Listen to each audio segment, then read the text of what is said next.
Hello everyone, welcome to Genic education. Dear, हम लोग last class में बात कर लिया था। हम लोगों ने डायनेमिक फोर्स एनालिसिस चैप्टर को डिस्कस कर रहे थे। इस चैप्टर में डियर हम लोगों ने डिस्कस कर लिया है dynamic analysis of single threaded crank mechanism. इसको हम लोगों ने बड़ी अच्छी तरीके से डिस्कस किया, एक शानदार तरीके से। तो आइए आज की क्लास में हम डिस्कस करते हैं एक नया टॉपिक, एक नई उमंग और नए जोश के साथ। उसी टॉपिक को डिस्कस करना है हमें, बट उसमें हमने क्या देखा था? पिस्टन के बारे में देखा था, पिस्टन के डिस्प्लेसमेंट। इसके बाद फिर उसकी वेलोसिटी की बात की, इसके बाद हमने उसकी असल की बात किया था। आज की क्लास में हम बात करेंगे कनेक्टिंग रॉड की। किसकी? कनेक्टिंग रॉड की।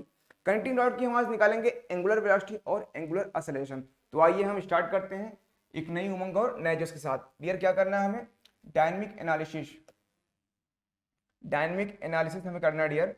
डायनेमिक एनालिसिस निकालना है। इसको हम 85 पे सेट कर लेते हैं डियर, जिससे आपको प्रॉब्लम ना हो कोई दिखने में। तो हम डियर टॉपिक का नाम लेते हैं dynamic analysis. Dynamic analysis dynamic analysis of single slider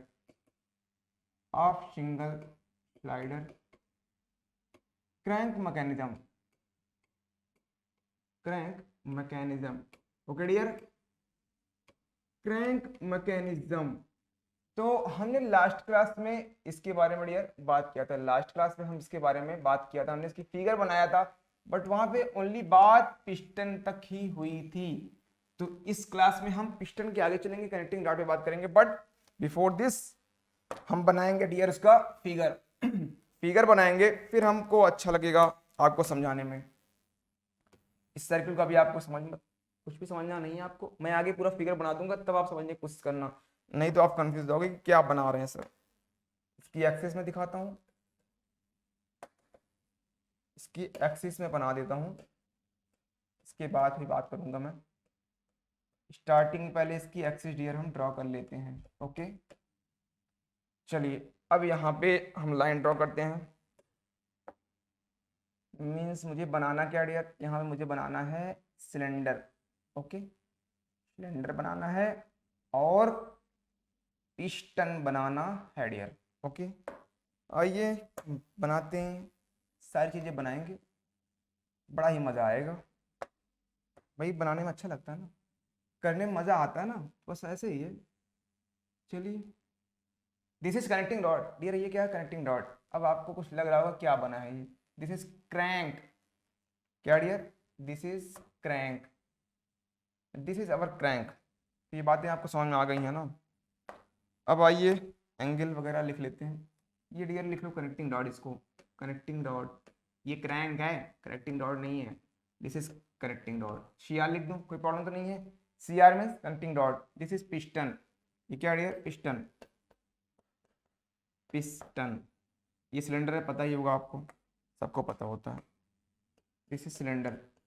okay, ये क्या है? सिलेंडर है। आइए अब एंगल की बात करते हैं डियर। क्रैंक और आपको कल ही बताया गया था लास्ट क्लास में, means study class previous class में बताया गया था कि क्रैंक और लाइन ऑफ स्ट्रोक, भाई पिस्टन है तो इसी के अलॉन्ग होगा ना। Line of stroke, axis of stroke theta है एंगल। और ये एंगल क्या है डियर? ये एंगल हमारा बीटा है। ये थीटा है और ये बीटा है। ये बीटा क्या है? एंगल कनेक्टिंग रॉड और एक्सिस के बीच का एंगल कितना है? लाइन ऑफ स्ट्रोक के बीच का एंगल कितना है? बीटा। तो आपको ये पॉइंट्स मिल ही गए हैं। और ये पिस्टन है, कैसा मोशन करेगा? रेसिप्रोकेटिंग।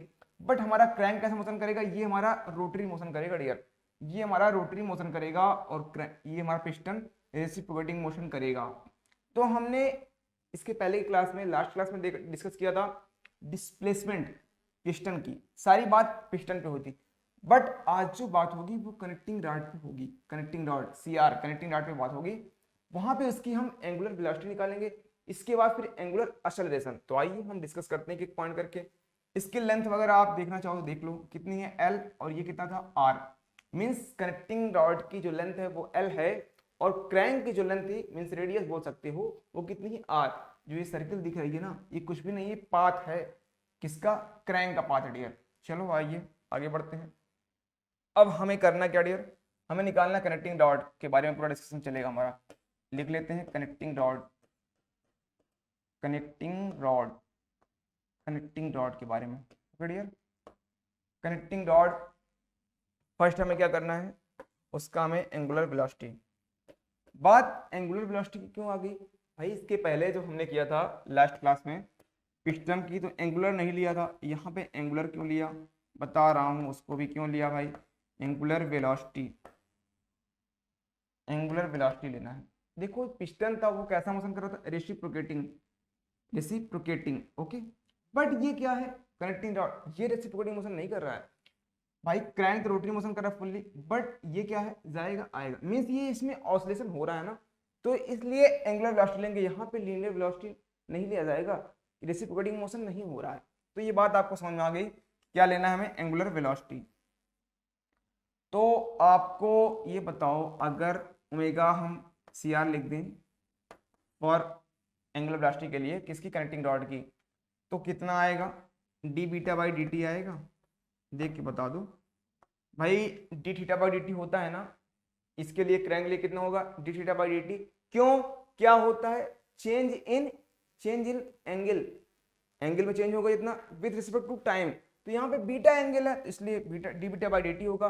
और आपको एक फार्मूला बताया गया था लास्ट क्लास में कि sine beta equal to sine theta by n, ये फॉर्मूला बताया गया था कि आपको sine beta equal to sine theta by n, ये प्रूफ किया गया था कैसे, इसको अगर आपको दिखाना चाहूँ तो आप एक बार फिर से देखना चाहो तो देख लेते हैं। ये क्या था एल, ये क्या था आर, यहाँ पे हम एक लाइन ड्रॉ करते हैं परपेंडिकुलर इस ए पॉइंट से, इस पॉइंट को हमने लास्ट क्लास में ए लिया था, और यहाँ से हम एक परपेंडिकुलर ड्रॉ करते हैं, तो फिर हम देखते हैं, इस पॉइंट को हम एम लिख दें, नाराज तो नहीं होंगे, इस पॉइंट को हम ओ लिख दें, और ये बी पॉइंट इसको करते हैं, इस वाले पॉइंट को, इस पॉइंट को हम करते हैं बी। एक बार ट्रायंगल ए बी एम में चलेंगे, एक बार ट्रायंगल ओ ए ओ एम में चलेंगे, तो आइए देखते हैं। ट्रायंगल ए ओ एम, यहां पे देखेंगे तो क्या आएगा डियर, हम यहाँ पे लगाएंगे, हमको ए एम फाइंड आउट करना है, साइन थीटा लगा दे, कितना आ जाएगा, A M equal to sine theta, क्या होगा बता दो, परपेंडिकुलर अपॉन हाइपोटेन्यूज, तो ए एम कितना हो जाएगा, R sine theta, R sine theta, okay dear. ऐसे ही in triangle A B M, in triangle A B M कितना हो जाएगा डियर, यहाँ पे ए एम कितना होगा, यहाँ पे जो ए एम आएगा, इस ट्राइंगल में बात हो रही है ए बी एम, यहाँ फिर से लगा दो आप, हमें क्या फाइंड आउट करना है, ए एम, साइन फिर से लगा दो, साइन बीटा, तो क्या हो जाएगा sign beta, perpendicular upon hypotenuse, perpendicular क्या है ए एम, और ये क्या हो जाएगा L, L sine beta, L sine beta, इतना आ जाएगा क्या, वेरी गुड। तो हमारा ए एम आ गया यहाँ से एक और एक यहाँ से, दोनों को इक्वल कर देंगे तो क्या आएगा, आर साइन बीटा थीटा है, एल साइन बीटा है ना डियर, ओके। तो यहाँ से साइन बीटा कितना हो जाएगा, साइन थीटा, ये आर है और ये एल है, तो यहाँ से फिर से अगर साइन बीटा लिखेंगे तो कितना आ जाएगा dear, sine theta upon L by R, और आपको बताया गया था कि एल बाई आर क्या होता है डियर, वो होता हमारा एल होता है ना, ओके। देखो पॉइंट्स को ना आप देखते रहा करो, ये हमारा साइन थीटा आ गया, ये एन आ जाएगा, वही चीज यहाँ पे लिखा था मैंने, साइन बीटा हो गया क्या डियर। चलिए आगे बढ़ते हैं हम, ये पॉइंट्स अगर आपको समझ में आ गया, ये तो पहले ही कराया था लास्ट क्लास में। अब हम यहां से चलेंगे और इसको डिफरेंशिएट करेंगे, साइन बीटा को किसके रिस्पेक्ट में करेंगे डियर, हम इसको टी के रिस्पेक्ट में करेंगे, बीटा को टी के रिस्पेक्ट में करेंगे डिफरेंशिएट, क्योंकि हमें निकालना क्या dear, angular velocity, differentiate with respect to T, both side, on both side. तो डियर ये बात आपको समझ में आ रही है, दोनों साइड हम डिफरेंशिएट कर देंगे किसके रिस्पेक्ट में, टाइम के रिस्पेक्ट में। साइन बीटा क्या हो जाएगा डियर, कॉस बीटा, और into D beta by d T आएगा, ओके आएगा ही, इक्वल टू लगा दो, इस बार इसको कर दो, ये 1/n तो पहले आ जाएगा अच्छे से, साइन थीटा का क्या होगा, कॉस थीटा, और थीटा का D theta by d T. अब आप क्या करो कि D beta upon D T को एक तरफ कर दो, D beta by d T को आप एक तरफ कर दो डियर। इसके बाद इक्वल टू लगाओ 1/n, इसको कॉस बीटा को लेके जाओ उधर, n cos beta. Okay dear, 1/n cos beta आ जाएगा क्या, और यहां से आपको ऊपर क्या आ जाएगा डियर, ये D theta by d T क्या होता है आपको पता होगा, ओमेगा होता है, एंगुलर वेलोसिटी होती है डियर। इसको डायरेक्ट हम ओमेगा लिख सकते हैं, बिल्कुल लिख सकते हैं। ये कॉस थीटा हम इसको यहाँ पे ऐसे रहने देते हैं, और ये D theta by d T इसको ओमेगा लिख लो, कोई प्रॉब्लम आई थिंक आपको नहीं है। चलिए फिर हम क्या करेंगे डियर, फिर इसके बाद ओमेगा कॉस थीटा ऐसे ही लिख लो अपॉन एन कॉस बीटा। देखो ये जितने चल रहे हैं ना, इसके एनालिसिस आप देखते रहा करो, इससे आप एक कॉन्सेप्ट ना थोड़ा सा ब्रेन शार्प होगा आपका। कैसे, क्योंकि एग्जाम में, ऑब्जेक्टिव एग्जाम में बीच बीच के कभी कभी पॉइंट्स उठा के पूछ लिए जाते हैं, इसलिए आप अगर किए रहेंगे तो आपको पता रहेगा। Omega cos theta upon N cos beta. आपको एक मैंने पॉइंट स्टडी फाइंड आउट किया था कॉस बीटा के बारे में, वो था square root N square minus sine square theta upon N. ये प्रूव कराया था क्या, ये आया था ना, ये पॉइंट कहीं से आया था, cos beta equal to square root N square minus sine square theta. इस पॉइंट को लिखाया था क्या मैंने, लिखाया था ना, बिल्कुल। तो यहाँ पे पुटअप कर दो, कॉस बीटा के प्लेस पे पुटअप करो, देखो क्या आता है, ये ओमेगा रहने दो, ये कॉस थीटा ऐसे रहने दो, इसके बाद ये एन रहने दो, कॉस बीटा के प्लेस पे रख दो, तो यहाँ पे आ जाएगा ये n square minus sine square theta आएगा क्या, वेरी गुड। और ये n चला जाएगा ऊपर, तो यहाँ पे कर दो डियर। जब इसको हम यहाँ पे कर दिए तो बताओ क्या आएगा, n से n हो जाएगा कैंसिल, सबको पता, बच्चे बच्चे को पता, ऊपर नीचे सेम, तो कर देंगे हम कैंसिल आउट, डिवीजन है, भागे आता है ना, बस बस वही, और कुछ नहीं, डरने की बात नहीं है, इजी टॉपिक होता है ये सब। कुछ नहीं कर रहे हैं, कैलकुलेशन कर रहे हैं, मैथ्स जिनको आती है, तुम तो इंजीनियर हो, तुम्हें तो आता ही है सब कुछ। N square sine square theta, ये बात आपको डियर समझ में आ गई। ये क्या है, डी बीटा, क्या डियर, डी बीटा है, d beta by d t, d beta by d t है डियर। अब आप ये बताओ d beta by d t हमारा क्या है, यही तो हमारा है omega c are, means angular velocity of connecting rod. इसको हम यहां से डियर लिख सकते हैं omega cos theta upon square root N square minus sine square theta. इसको आप अंडर रेक्टेंगल कर लो डियर, इसको हम करते हैं अंडर रेक्टेंगल। एक फार्मूला ये मिलेगा, सेकंड फार्मूला एन स्क्वायर के टर्म में लेंगे, मीन्स साइन स्क्वायर थीटा को नेग्लिजिबल कर देंगे। कैसे करेंगे उसको पता ही होगा आपको, क्योंकि इसको ज्यादा हो जाएगा n square sine square theta से, तो आपको पता हो जाएगा इजली। लास्ट क्लास में हमने इसको बहुत अच्छी तरीके से किया था, तो आई थिंक आपको सारे पॉइंट्स क्लियर हो ही गए होंगे। तो आइए दूसरा वाला भी लिख लेते हैं, फार्मूला दूसरा भी हम कर ही लेते हैं डियर। दूसरा फार्मूला हमारा कैसे होगा, because n square is very greater than sine square theta. कैसे आया कुछ पता चल रहा है क्या भाई, साइन थीटा की वैल्यू कितनी, मैक्सिमम 1, बट आपको पता है कि n क्या होता है, L बाई आर होता है। n को क्या बोलते हैं, ऑब्लिक्विटी रेशियो बोलते हैं ना, obliquity ratio L by R. L क्या है, length of connecting rod, R क्या है, length of crank. Connecting rod always greater than crank होता है। नहीं समझ में आ रहा है क्या, फिगर देखो, सब समझ में आ रहा है।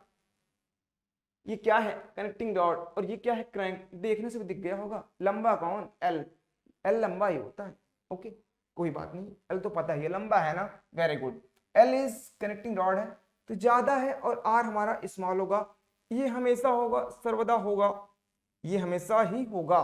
तो जब L ज्यादा है तो R छोटा है, तो means N is greater than 1 होगा, ये भी आपको पता है।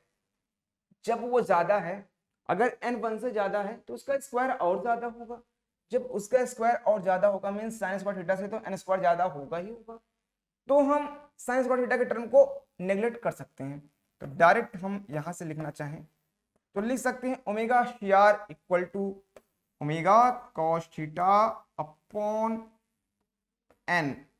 कर सकते हैं क्या भाई, ये पार्ट गया, एन स्क्वायर था बाहर आ गया, एन हो जाएगा। तो आपको दो फार्मूले मिल गए सुंदर सुंदर, एक ये वाला और एक ये वाला। जल्दी से इसे आप पॉइंट नोट कर लो, फिर हम बढ़ेंगे आगे तो आपको सारे पॉइंट्स बड़े ही इसी तरीके से क्लियर हो जाएंगे। आई थिंक आपको सारे पॉइंट्स क्लियर होते ही होंगे, बट हम चलते हैं आगे और डिस्कस करते हैं एंगुलर एक्सेलरेशन डियर। क्या अभी तक हम डिस्कस कर रहे थे एंगुलर वेलोसिटी, बट हम सेकेंड पॉइंट डियर लेंगे एंगुलर एक्सेलरेशन। क्या लेंगे डियर? Angular acceleration.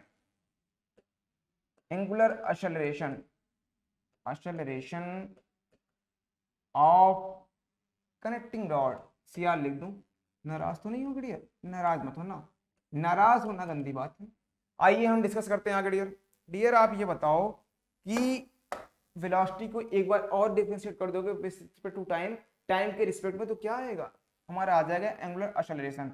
डियर हम क्या करेंगे अल्फा निकालने के लिए, alpha of c r, d omega को सी आर वाले को डी टी कर दूं तो आपको आ जाएगा, फाइंड आउट हो जाएगा। आप एक बार जल्दी से करते रहो साथ साथ, तो आपको बड़ा आसानी तरीके से ये पॉइंट्स आपको क्लियर हो ही जाएगा। कुछ भी नहीं है, डिफरेंशिएशन है। डिफरेंशिएशन आपको अगर आता है तो आप कर लोगे, आपको सब कुछ आता है।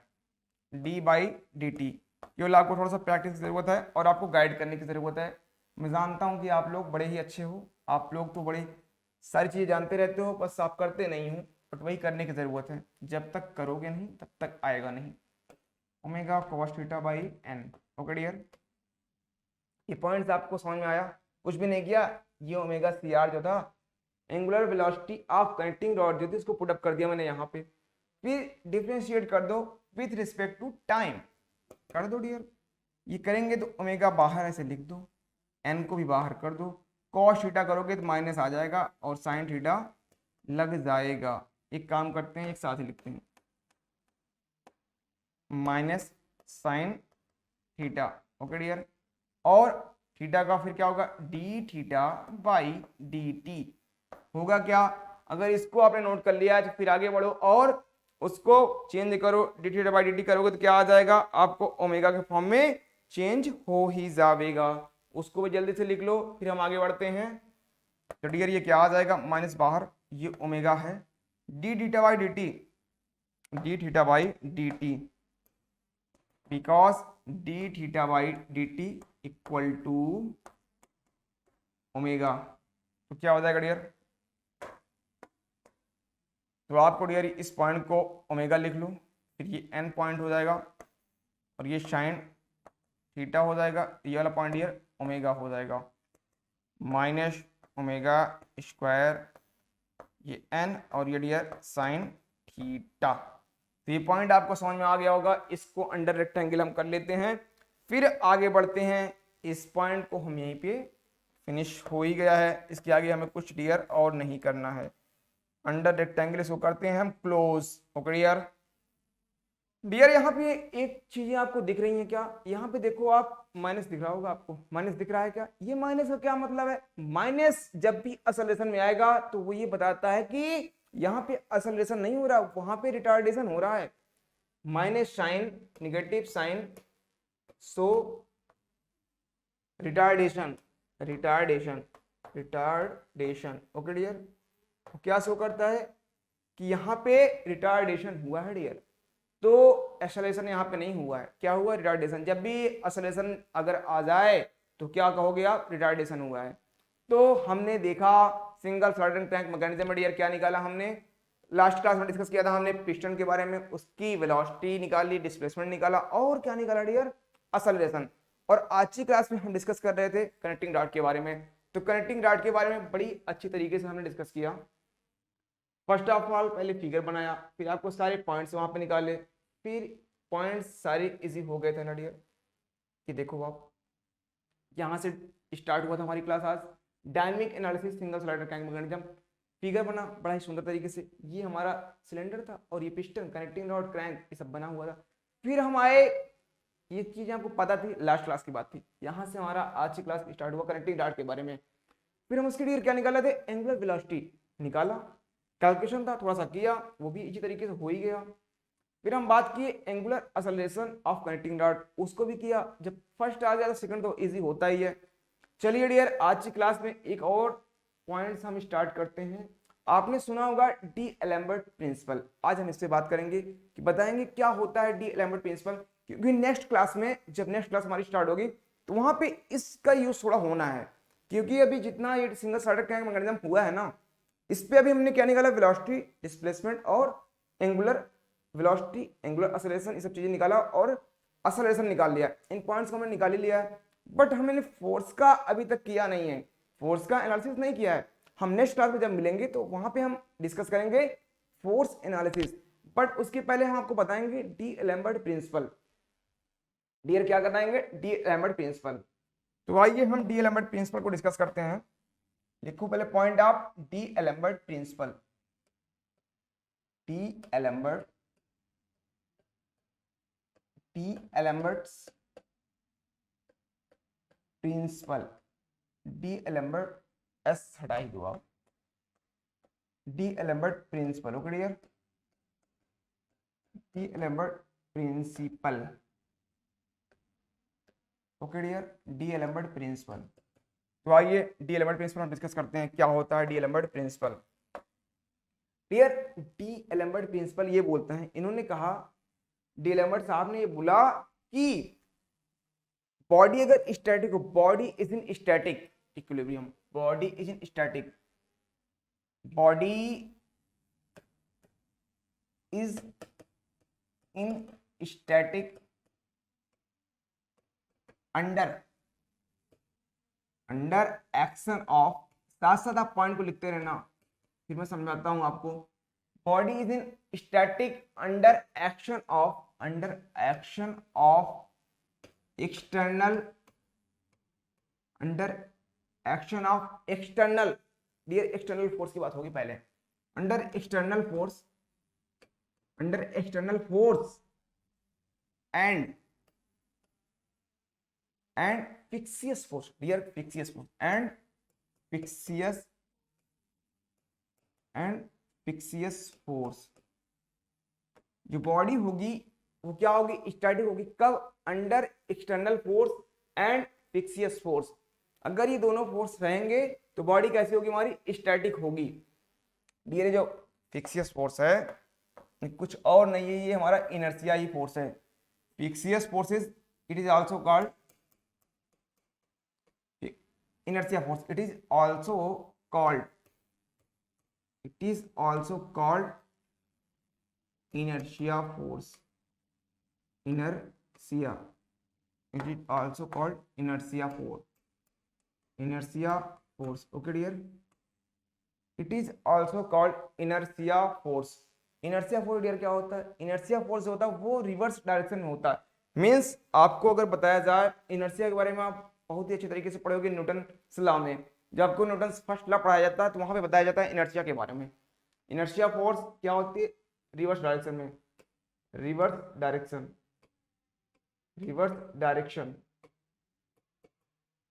Direction of external force,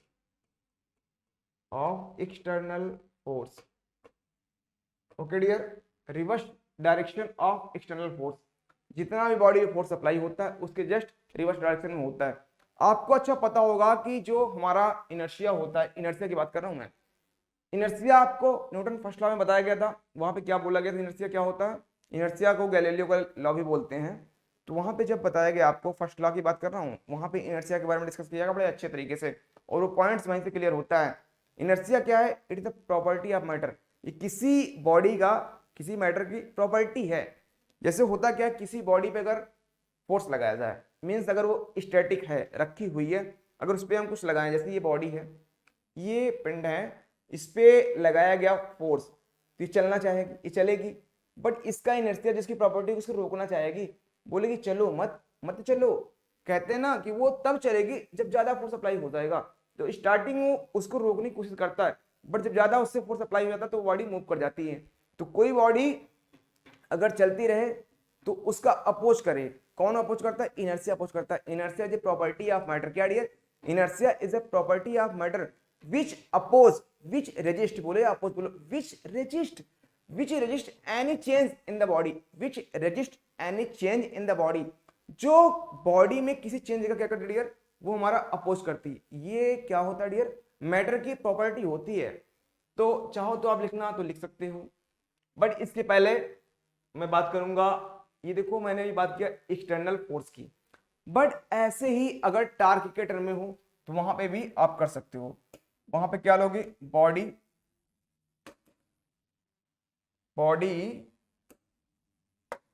dear लेंगे वहां पे, इज इन स्टैटिक, लिख लो body is in static under action of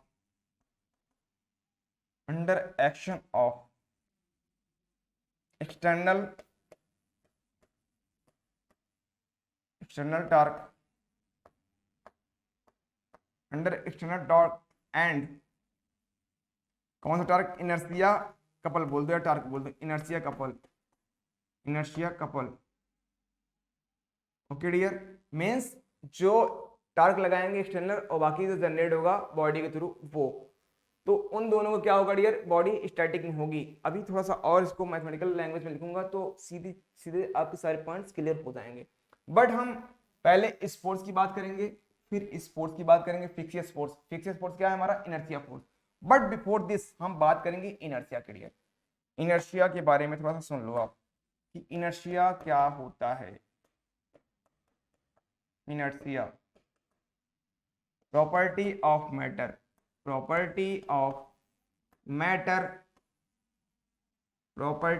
matter, ये किसी भी मैटर, किसी भी क्या होता है उसकी प्रॉपर्टी है, property of matter which oppose, which resist, कुछ भी लिखो, विच रेजिस्ट एनी चेंज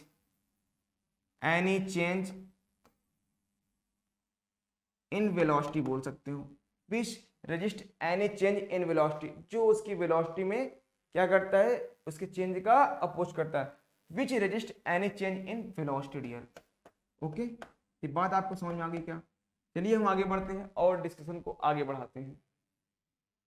अब मैं आपसे ये बताना चाह रहा हूं कि अगर इनर्शिया फोर्स डियर, क्या इनर्शिया फोर्स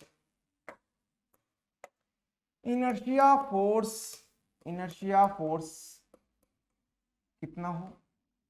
इनर्शिया फोर्स अगर हम इसको डिनोट करें Fi से तो ये कितना होगा? ये जो होगा हमेशा नेगेटिव साइन के साथ होगा, और ये m इंटू ए क्या होगा? हमारा असलेशन होगा जो बॉडी के ऊपर लग रहा होगा। m क्या होगी? Mass of the body. m क्या होगा डियर? Mass of the body, m mass of the body और ए असलेशन लिखने की कोई जरूरत नहीं, आपको पता है। एंड आई क्या है? ये हमारा इनर्शिया को नोट करता है डियर। ये माइनस साइन का नोट कर रहा है, माइनस साइन दिखा रहा है कि जो डायरेक्शन होगी इनर्शिया फोर्स की जस्ट क्या होगी डियर? वो जस्ट हमारा किस डायरेक्शन में होगी? अपोजिट डायरेक्शन में होगी डियर, जस्ट अपोजिट डायरेक्शन होगी, जैसा रिवर्स डायरेक्शन होगी। मीन्स अगर एक्सटर्नल फोर्स इधर लग रहा है तो बॉडी जो लगाएगी इनर्शिया फोर्स वो जस्ट अपोजिट, तभी तो रोकने की कोशिश करेगी। अगर बॉडी पे आप फोर्स लगा रहे हो चलाने के लिए तो वो खींचेगी अपनी तरफ, उसकी प्रॉपर्टी होती है वो खींचेगी। तो वो जैसे कैसे होगा? वो निगेटिव डायरेक्शन में होगा, मीन्स अपोजिट डायरेक्शन में होता है। तो आप आई देख लिए। बट अगर बात करें एक्सटर्नल फोर्स की, एक्सटर्नल साथ ही साथ आप टार्क की बात कर लेते हैं। जैसे फोर्स की बात करें तो टार्क की बात करते हैं भैया। किसकी? टार्क की। इनर्शिया टार्क की बात करेंगे तो क्या आएगा? इनर्शिया कपल लिख दें, लो कपल लिख दिया। इनर्शिया कपल अगर टी आई से हम डिनोट करें तो कितना होगा? माइनस आई अल्फा। भाई एम की जगह मोमेंट ऑफ इनर्शिया ले लेंगे और असलेशन एंगुलर लेंगे इस बार, तो क्या हो जाएगा? अल्फा। तो ये भी फाइंड आउट हो जाएगा, वो भी हो जाएगा। तो आई पता है ना क्या है? मोमेंट ऑफ इनर्शिया डियर, क्या है? Moment of inertia about centre of mass. Okay dear, तो इनर्शिया आ जाएगा हमारा, इनर्शिया कपल भी आ गया। इसके बाद हम एक्सटर्नल फोर्स की बात करेंगे डियर। एक्सटर्नल फोर्स की बात हम करते हैं डियर। एक्सटर्नल फोर्स अगर समेशन एफ लें, मीन्स एक फोर्स नहीं लग रहे हैं, ढेर सारे फोर्स डियर लग रहे हैं। ओके, ढेर सारे फोर्स हमारे यहाँ पे लग रहे हैं। मान लो कि वो है F1 है, और फिर क्या डियर F2, फिर क्या है F3, ऐसे सो ऑन कई ढेर सारे फोर्स लगे हुए हैं डियर। ये क्या है हमारा एक्सटर्नल फोर्स। इसी तरीके से बात अगर हो एक्सटर्नल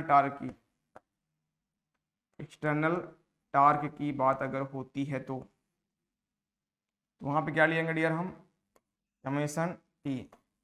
लिखना चाहेंगे तो लिख लेंगे ऐसे ही T1 T2 कितने भी लगे रहेंगे T3 dot dot dot dot. तो इस तरीके से डियर हमने डिस्कस कर लिया है। अब हम बात करने चल रहे हैं मैथमेटिकल लैंग्वेज में क्या है d'Alembert principle. According to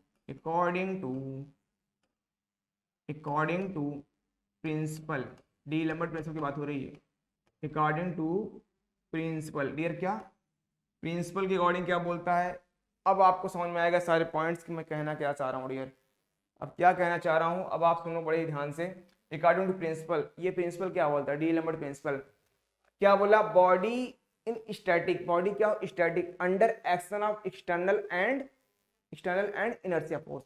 means उन दोनों का अगर हम सम कर दें, sum means external force, inertia force और एक्सटर्नल फोर्स का अगर सम कर देंगे तो क्या होगा, जीरो होगा। कहना ये है एफ आई, या फिर एफ आई को लास्ट लिखो, समेशन एफ पहले लिखो,